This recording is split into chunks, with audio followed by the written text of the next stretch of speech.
I woke up this morning, and it felt like the weight of the entire world was pressing down on my chest. It's so challenging to describe, but every inch of my body felt like it had been strapped down with iron chains. I tried lifting my hand, merely to touch my face, but even that simple gesture felt Herculean. Every time I look at other people, they seem to move so effortlessly, smiling, laughing, going about their days without a hint of the torment I feel inside. Do they feel this weighted sensation? This sensation that's like walking around with a weight vest and ankle weights? I doubt it. I envy them, though I know envy is a wasted emotion. Everywhere I turn, there's this constant reminder of the things I'm not doing, the goals I'm not achieving. The to-do list on my desk seems to mock me. I can hear it saying, "Another day, another failure. Why even bother?" And that little negative voice in my head, it's been getting louder. Every time I look in the mirror, it asks, "Why can't you be like everyone else? Why can't you just be normal?" And the thoughts, the ever-circling thoughts, they're like vultures, hovering over me, waiting for me to break. "You're not good enough," they whisper. "You'll never be good enough." Sometimes in my darker moments, they suggest that maybe, just maybe, the world would be better without me in it. There are days when the energy is so low that even taking a shower feels like running a marathon. It's embarrassing. I've missed deadlines, canceled plans, and let people down. All because I simply couldn't muster the strength to face the world. I wonder if they understand. Or do they just label me as lazy, unreliable, or even selfish? The evenings are particularly tough. As the sky darkens, so does the veil of despair that clouds my mind. Those are the moments when I find myself questioning everything. Why is it that everyone has it figured out but me? I wonder.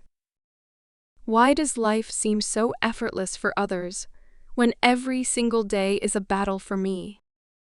Sometimes I yearn for an escape, a respite from these chains of self-loathing and despair. Yet, the irony is that even amidst all this darkness, there's a tiny flicker of hope. A minuscule part of me that refuses to be extinguished, no matter how bleak things seem. It's that sliver of light that makes me pen down these thoughts, hoping that someday I'll read them and realize how far I've come. The worst part? The guilt. The guilt for feeling this way when there are people around me who care, who try to help. My family. They try to understand, but it's not easy for them.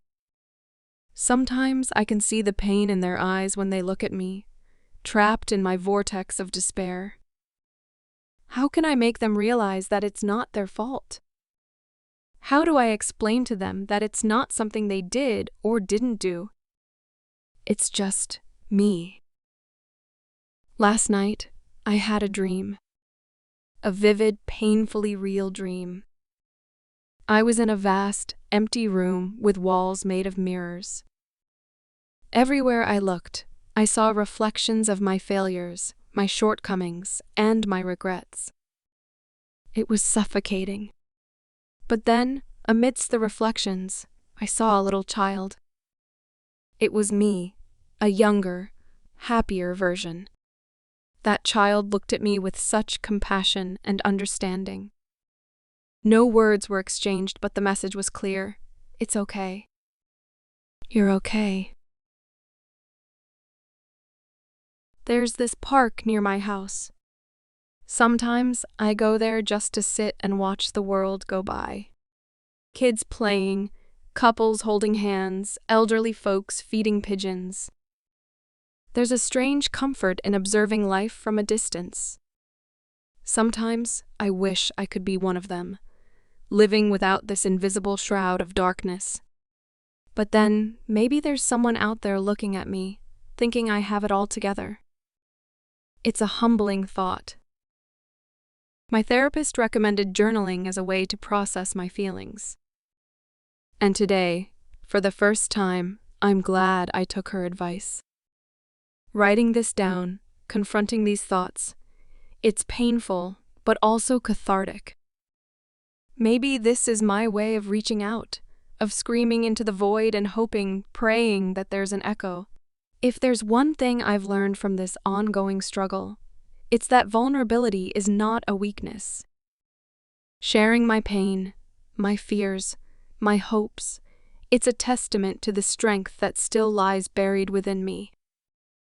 Perhaps someday, I'll share this with someone, and it'll make them feel less alone.